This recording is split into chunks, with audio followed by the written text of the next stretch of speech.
Greninja और उसकी बाकी बची हुई fake copies giant water shuriken का इस्तेमाल कर देते हैं पायरोडॉन के ऊपर एंड एक काफी ज्यादा बड़ा एक्सप्लोजन हो जाता है। यहाँ पर सिर्फ ऑरेंज ही नर्वस नहीं था बल्कि ऐश के फेस पर भी नर्वसनेस होती है क्योंकि उसको पता था कि टाइमिंग सही नहीं हुई है। ग्रेनिंजा पायरोडॉन के काफी क्लोज रेंज में था और शायद इसका डैमेज ग्रेनिंजा को भी पड़ सकता है। वेल इसमें कोई भी डाउट नहीं था कि बैल की शुरुआत कमाल की हुई थी और धीरे धीरे करके स्मोक हटना स्टार्ट हो जाता है। जब स्मोक पूरी तरह से क्लियर हो जाता है तो हमें देखने को मिलता है कि ग्रेनिंजा ऐश के साइड खड़ा हुआ था। उसके बॉडी पर थोड़े बहुत इंजरीज के निशान थे, बाकी वो फिट और फाइन लग रहा था। दूसरी तरफ पायरोडॉन को देखा जाए तो उसकी बॉडी बैलेंस नहीं लग रही थी और वो काफी तेज सांसें ले रहा था। एंकर कहता है ग्रेनिंजा ने किसी तरह से अपने आप को इस अटैक से बचा लिया है, बट इतने सारे जायंट वाटर शूरिकेन पायरोडॉन के ऊपर डायरेक्टली लग गए हैं, इसीलिए पायरोडॉन इतना ज्यादा वीक लग रहा है। जबकि अभी तक बैटल में वो काफी अच्छे तरीके से फाइट कर रहा था। ऑल्सो ये वाटर टाइप अटैक पायरोडॉन के ऊपर सुपर इफेक्टिव भी है। देखते हैं कि पायरोडॉन सर्वाइव कर पाता है या फिर नहीं। वेल रेफरी कुछ टाइम तक वेट करता है एंड फिर पायरोडॉन की बॉडी धीरे धीरे करके जमीन पर गिर जाती है और एक काफी तेज आवाज आती है। ऑरेंज कहता है नहीं पायरोडॉन, तुम तो काफी अच्छे लग रहे थे, तुम इस तरह से नहीं हार सकते हो। बट अब कुछ भी नहीं किया जा सकता था। रेफरी पायरोडॉन को चेक करता है और डिक्लेयर कर देता है कि पायरोडॉन आगे बैटल करने के काबिल नहीं है। इस फाइट का विनर ऐश और उसका ग्रेनिंजा है जिन्होंने इस बैल की शुरुआत एक जीत के साथ करी है। ऐश काफी ज्यादा खुश हो जाता है और कहता है ग्रेनिंजा हमारी स्ट्रेटजी काम आ चुकी है।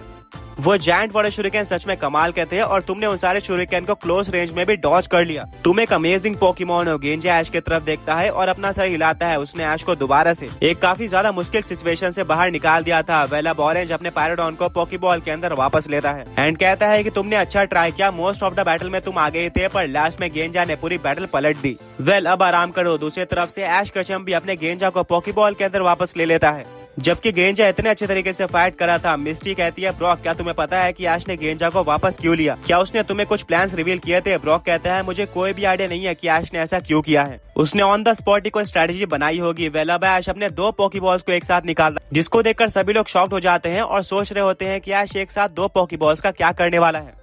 जबकि बैटलफील्ड पर तो एक पोकेमॉन भेजना अलाउड है। लाइट कहता है शायद ऐश कंफ्यूज हो चुका है कि 2 में से वो किस पोकेमॉन को भेजे। ब्रॉक कहता है कि नहीं, हमें पता है कि ऐश क्या करने वाला है। दूसरी तरफ से ऑरेंज भी एक पोकेबॉल बाहर निकालता है। ऐश अपने 2 पोकेबॉल्स वहीं पर ऑरेंज अपने एक पोकेबॉल को एक साथ टॉस कर देते हैं। ऐश के एक पोकेबॉल से बाहर आता है म्यूटू, वहीं पर दूसरे पोकेबॉल से बाहर आता है ड्रैकुनोस। दोनों ही लेजेंडरी पोकेमॉन्स थे। वहीं पर ऑरेंज के पोकेबॉल से काफी क्रीपी पोकेमॉन बाहर आता है। इसका नाम बैथी स्पूक था। ये एक वाटर और घोस्ट टाइप का नॉन लेजेंडरी पोकेमॉन है। वेल सभी कंफ्यूज होते हैं कि आखिर ऐश ने 2 पोकेमॉन्स को क्यों सेंड किया है। ये तो रूल्स के खिलाफ है, बट ऐश कुछ ही देर में सबके डाउट क्लियर कर देता है क्योंकि वो बाहर निकालता है फ्यूजन फेनोमेना को।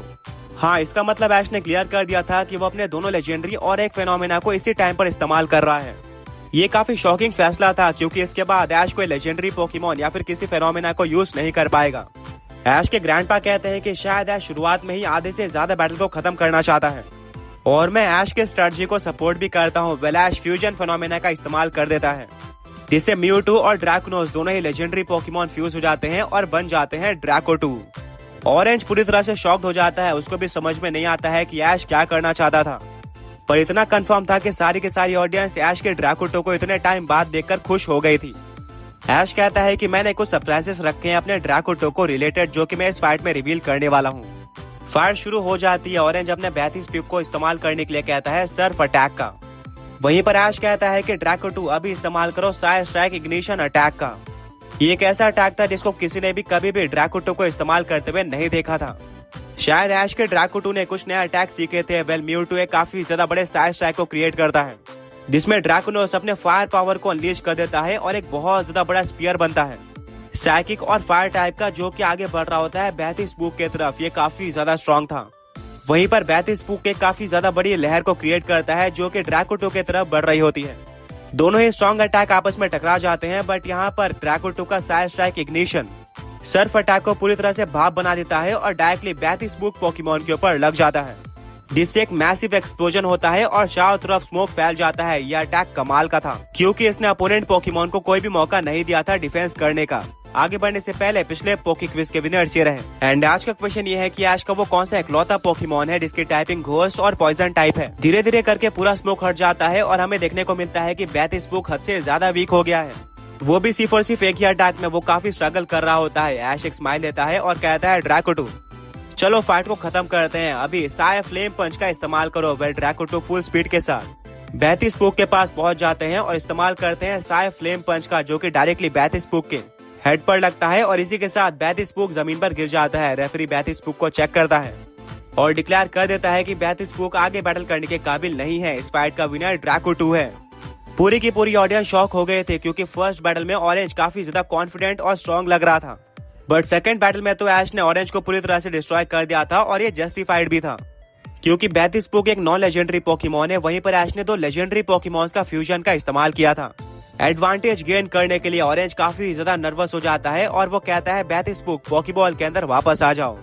तुम मेरे काफी ज्यादा स्ट्रॉन्ग पोकेमॉन थे जो कि ऑलमोस्ट हर बार एक न एक पोकेमॉन को डिफीट करके जरूर आते थे, बट मैं खुद इस बार की बैल को देखकर शॉक हो गया हूँ। वेल अब तुम पोकेबॉल के अंदर आराम करो।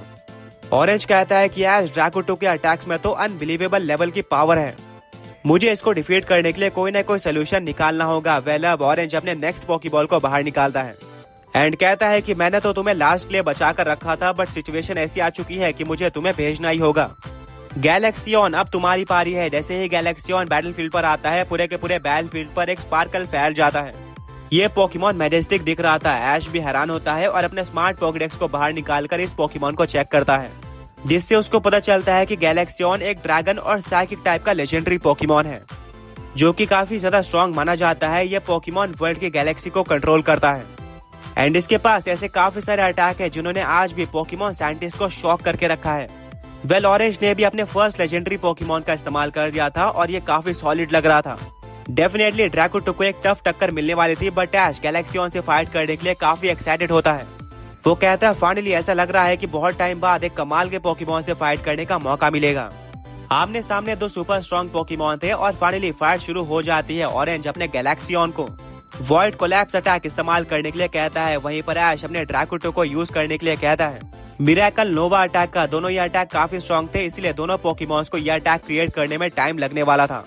दोनों पोकेमॉन्स अपने अपने अटैक को बनाने में अच्छा खासा टाइम देते हैं और फाइनली अटैक्स रेडी हो गए थे।